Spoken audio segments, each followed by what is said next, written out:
मतध्यायेत् कपिश्रेष्ठं चतुरावरणान्वितं वामभागां सितां पत्नीं सूर्यपुत्रीं सुवर्चलां पश्यन्तं स्निग्धया दृष्टास्तवक्त्रमुकाम्बुजं चित्रचामरसंविक्तं विरसाज्येषसेवितं मुक्ताहारगणोपेतं रत्नकुण्डलभूषितं दैवीभूषितग्रीवं कनकाङ्गदधारिणं नानामणिसमोत्कीर्णा किरीटोज्ज्वलशेखरं मेघलाधामसंवीतं मणिडोपरशोभितं पद्मासने समासीनं पीतांबरसमन्वितं तुभ्यं दास्यामि हनुमद्देव ప్రణతోస్మిం పదాంబుజే. ప్రేక్షకులందరికీ కూడా నమస్కారం. ఫిబ్రవరి మాసంలో ద్వాదశ రాశుల వారికి ఎలా ఉండబోతుందో ఇప్పుడు మనం తెలుసుకుందాం. 2025 ఫిబ్రవరి నెలలో కుజగ్రహ సంచారంతో కూడినటువంటి ఈ యొక్క కర్కాటక రాశికి సంబంధించి ఎలా ఉండబోతుందో తెలుసుకుందాం.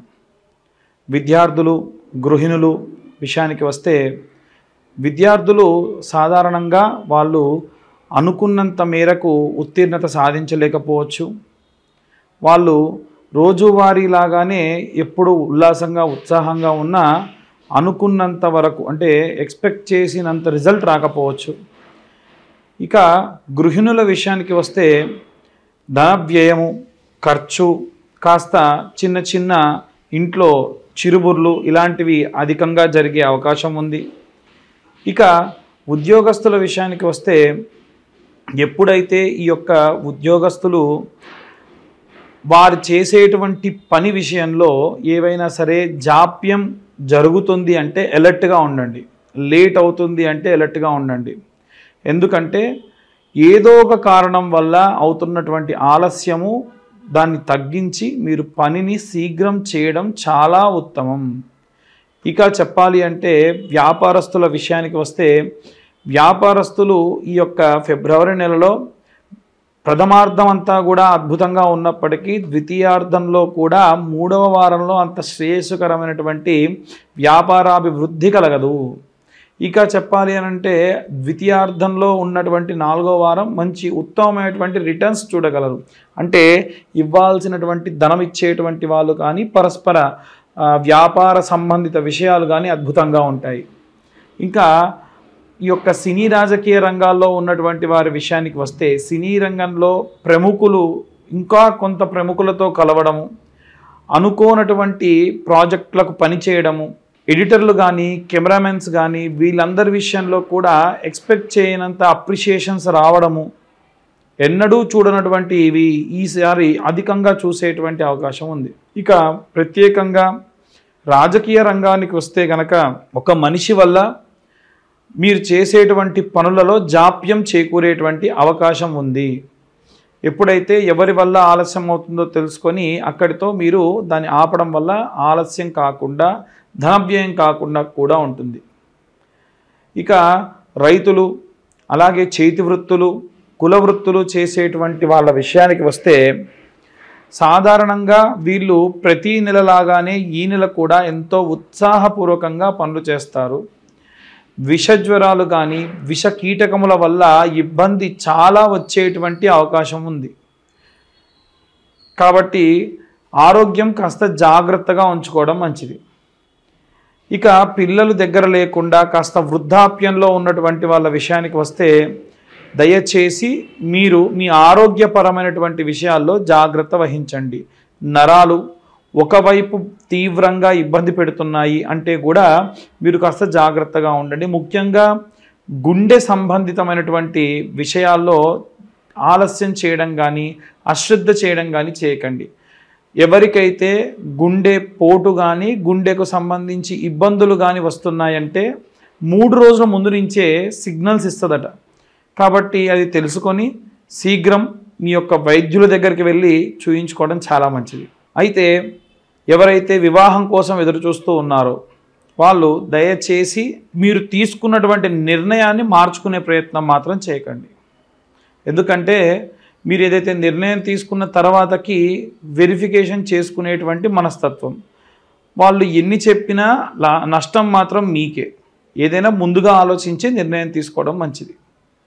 ఇక ఎవరైతే విదేశాలకు వెళ్ళాలి అనుకుంటూ ఉన్నారో, ఎవరైతే ఈ యొక్క విదేశాల్లోకి వెళ్ళి ఉద్యోగం చేయాలి అనుకుంటున్నారు, పేపర్ వర్క్ ప్రాపర్గా ఉంటేనే వెళ్ళండి. లేకుంటే విదేశాలకు వెళ్ళి చాలా కష్టాలు అనుభవించేటువంటి అవసరం, విషజ్వరాల బారిన పడేటువంటి అవకాశం కూడా ఉంది.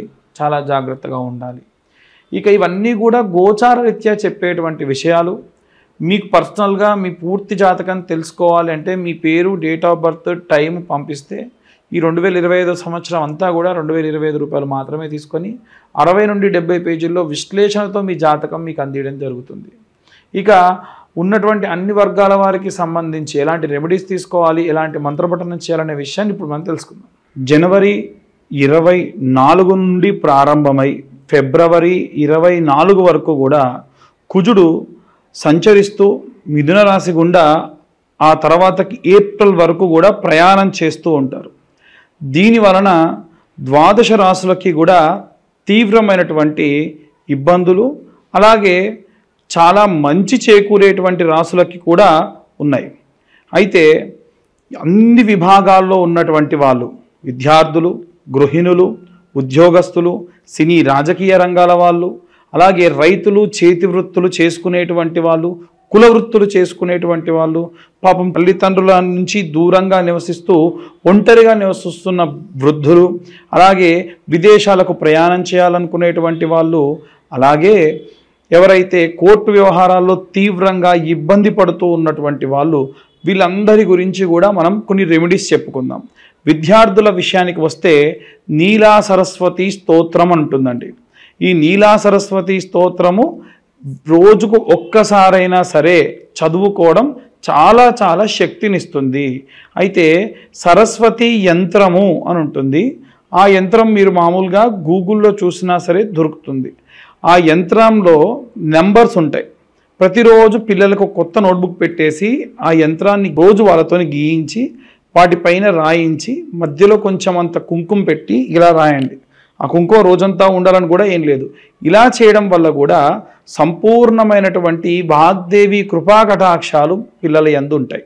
అలాగే గృహిణుల విషయానికి వస్తే ఫిబ్రవరి మాసంలో గుప్త నవరాత్రుల్లో భాగంగా శ్యామలాదేవి నవరాత్రులు జరుగుతాయి. కాబట్టి అమ్మవారి యొక్క నవరాత్రులు అప్పటికే ప్రారంభమై ఉంటాయండి. మరి ఎలా అనే వాళ్ళు కూడా ఉన్నారు. కాబట్టి ఈ నవరాత్రుల్లో కనీసం 9 సార్లు గౌరమ్మను తయారు చేసుకొని మీ ఇంట ఒక మంచి ప్లేట్ చూసుకొని దాంట్లో గౌరమ్మను పెట్టేసి, తమలపాకు లాంటిది పెట్టొచ్చు కానీ వాడిపోతుంది, వడలిపోతుందండి అనేటువంటిది చెబుతున్నారు. కాబట్టి ఒక మంచి ప్లేట్ చూసుకొని దానిపైన అమ్మవారిని గౌరమ్మగా మీ వీలును బట్టి చేసుకొని, మనకు అమ్మవారు ఎలాంటి వర్ణంలో ఉంటారు అనంటే మరకత వర్ణము అని అంటారు.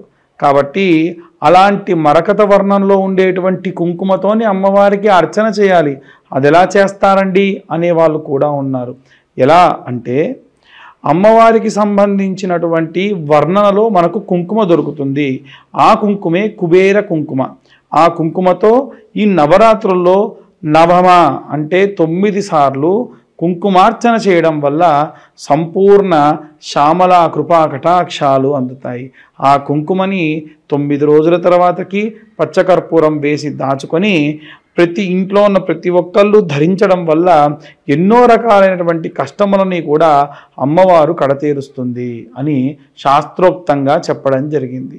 ఇక ప్రత్యేకంగా ఉద్యోగస్తులు అలాగే వ్యాపారస్తుల విషయానికి వస్తే ఉద్యోగస్తుల్లో చాలా వరకు ఉన్నటువంటి ఇబ్బందులు ఎలా వస్తున్నాయి అనంటే శత్రు భయము కానీ, లేదా ఉన్నటువంటి అధికారులు ఏవైనా సరే ఉద్యోగంలో నుంచి తీసివేస్తారు అనేటువంటి భయం కానీ కలుగుతుందేమో అన్న భయం అధికంగా ఉన్న కారణం వల్ల వీరు ఆంజనేయ స్వామి యొక్క లాంగూలా స్తోత్రం చదువుకోవడం చాలా మంచిది.